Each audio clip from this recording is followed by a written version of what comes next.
Hi. Okay, let me find out. How many of us were aware that it was going to rain this morning? How many of us had the idea that it was going to rain this morning? Just a few hands. Yes, that is technology. That is information. We have phones, a lot of apps that you can just check before you move out that it's going to rain, it's going to be sunny, etc., etc. But we are not making good use of many of these, technologies. All right. Now let me come to my talk. I used to spend a lot of time when I was washing. I would spend time, and of course, washing was manual. I would squeeze and squeeze and squeeze and squeeze. I want my clothes to be clean. Spend a lot of time, especially when there were stains. Spend a lot of time. And you know all this, I never use bleach. I never use bleach in washing. Probably because bleach was not part of my upbringing. It wasn't part and parcel of it. I was born in a village. I lived with my mom and some relatives in a family house. Bleach was not a common reagent, a common, household item. I never saw any of them using bleach. So probably that's why I never used bleach. When we were in JSS, at that time, junior high school was JSS. We were taught there was some vocational skills training, and we were taught how to remove stains from fabrics, and this included use of bleach. Yes, so what I learned in school, I never practiced it. I never used bleach. Then I went to college. I attended Agricultural Training College. There one time I had a lot of stains in my white shirt. I don't know how it happened. A lot of stains in my white shirt. And as usual, I would try to wash the stains off. Squeeze, squeeze, squeeze, and squeeze. The stains were not going away. Then I gave up. I had spent about an hour. The stains were not going away. So I gave up on the washing. Then I decided to try bleach. So the next weekend, I went to Obuasi and bought bleach. I bought Parazone. And when I came and applied the Parazone, it worked like magic. Within a twinkle of an eye, all the stains had vanished. All the stains had gone away. I was astonished. Now I was asking myself, so all along, why have I been wasting my time? And watch and watch and watch and watch, spent a lot of time. And many times the results was not satisfactory. But when I applied the bleach, within just seconds, all the stains are gone. Why am I not using bleach? So it kept me, asking myself, why for a long time I have not been using the bleach. So the bleach experience makes me realize that in this world, you can be working hard, but if you don't have the right information, if you don't apply the right technology, you are not applying the right tools. You can be working hard, but at the end of the day, your results so poor, you yourself, you are not satisfied with the results you have. And people might think that you are lazy. You might not be lazy. So I was spending a lot of time to wash, but the result was not satisfactory. It might not be me alone. You are a student, you are a farmer, whatever you are. There might be technology that you have to use to enhance whatever you are doing. Most African farmers, we are still using the axe, the cutlass, the hoe. At the end of the day, the farm size, the rice farm, a quarter of an acre, maximum an acre. What can you do with this? We are not applying technology. There are fertilizers, weedicides, insecticides. Let me tell you, they are all good for us. But we have to apply them well. Know how to apply them and apply them well. They are good for us.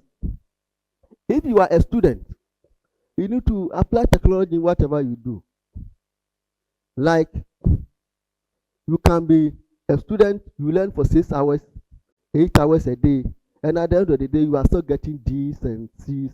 That's not good enough. Probably because you are not applying the right, method of learning. If you're a student, you need to learn how to learn.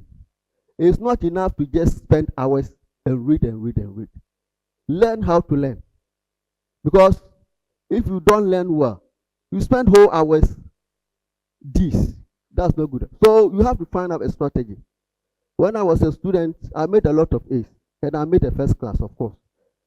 But my strategy was, at the beginning of the semester, I will read everything. Every material that was prescribed, I will read it. That was at the beginning of the semester, or getting to the middle of the semester. Any material that was given to us, I will read virtually everything. But whilst I was reading, I will be highlighting some areas. So when the semester is getting to an end, or when I'm preparing for exams, I will not read the whole thing again. I become very selective. I only read where I have highlighted. I don't waste so much time.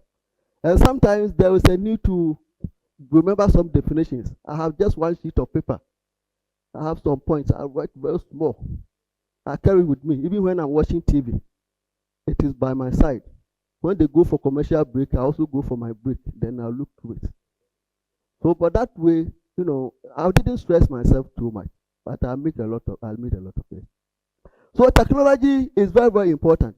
Everybody has to have technology in whatever we are doing. So it is not enough to work hard, but you must work smart. I'm glad that somebody has previously mentioned being smart in whatever we do. It's not enough to work hard. You must also work smart. Involve tools. Find the technology, or find the information, the right information that is appropriate to what you do. Not only at the workplace, in your offices. The phones that we have, they are very powerful. We have to involve this, we have to use this technology. Fortunately, our generation is blessed with so many technologies. We have artificial intelligence. Everybody can use artificial intelligence to improve his or her condition. The work we do. If you're a lecturer, artificial intelligence can help you a lot. If you're a student, artificial intelligence can help you. Only that after getting the results from ChatGPT, you have to customize it. You don't just set it off. You have to own it. You have to customize, edit. Sometimes the English, I know Ghana English. So if you bring me something that is purely from, I know. So you have to customize it, and it will make your life easier. As a lecturer, you can get a draft of a proposal, a nice draft. You customize it, and it will help you. So, knowing the importance of technology and helping my students as a lecturer, I have to impart some amount of technology in them. And I'm in a resource challenge environment. There are a lot of reagents we don't have, a lot of things, equipment we don't have. But on top of this, there is this thing that they call procurement. They waste our time and they take away our money. I can walk across the street and buy a freezer for 5,000 Ghana cedis. Just today, I will bring it to the lab and use it. But they will say, oh, it has to pass through procurement. And when it passes through the procurement, 6 months, 1 year, the thing is still hanging. You don't have it. On top of that, when it comes, instead of 5,000, it will be 10,000 Ghana cedis. They are taking our money, and then also they are just wasting our time. So the university has to do something. Not the university alone, many public institutions. But UCC, I believe it is worse. The way by experience that I have, we have to do something about this procurement system. So I want to still do something. The university gave us an equivalent of 100,000 Ghana cedis. $100,000. An equivalent of $100,000. That was 2020. To buy certain equipment and some reagents. It went through this procurement system. And up to now, some of the items have not been delivered because of this procurement issue. Up to now, some of the have not been delivered. I don't want to mention about the cost. But I still want to impart some knowledge in my students, because that's why I'm here. My job is to train them. I have to impart some skills in them. So there is this technology called PCR, the polymerase chain reaction. It's a technology that if students master, to enhance their lot. It is applied in all the biological world, agriculture, medicine, environment, everywhere. So far as there are biological samples, you can use the PCR.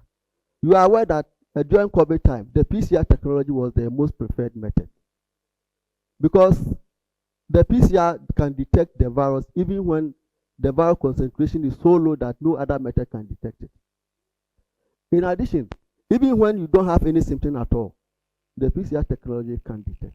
So when students learn this technology, when they master it, they can even set up businesses. They can test for pathogens, they can test for genetic diseases, do paternity testing, etc., etc.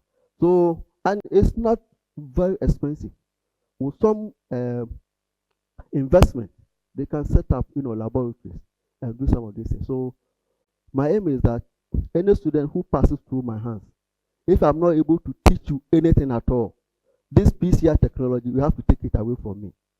If I'm not able to teach you anything at all, this PCR technology, you have to take away from me. But how do I do this? Looking at the constraints, procurement, financial issues. So in the US, they have what we call do it yourself. There are some reagents, a lot of things you can prepare yourself, and that will make life easier for you. So I read the internet. Can go back to this. The first slide, please. I read a lot from the internet to get idea how I can still survive in this challenging environment. So I came across a number of papers, including this one. This article was actually a game changer. It was done by people in Singapore, and they said DNA science without the DNA. DNA science without the DNA. What it means is that even in the absence of the DNA, you can still teach DNA because there are some substances which behave like the DNA. So this actually was a game changer. Then they taught me how I can do a lot of things. And I started applying what I read, not only this paper, other articles as well. And I started preparing the reagents myself. And many people who came to the lab, even master students, graduate students who use facilities in a lab, they were very impressed about the reagents because they found no difference between my reagent, the locally prepared, and then what it is commercially available. So last year in July, please can you go to the next slide? Last year July, there was the Academia Industry Innovation Fair, and I participated in this fair. The next slide, please. Yes, I participated in this fair. These were my students. We participated. They went with me, and we showed some of the reagents together with the other stuff that I do in the university. Please, the next slide, please. Okay, so many people came, and then they encouraged me. They were impressed about the product. They even encouraged me to even go commercialize some of these preparations. The next slide, please. So the rest I could show some of my reagents. Okay, so it became so successful that it made life easier for me to be able to teach my students, to impart some skills.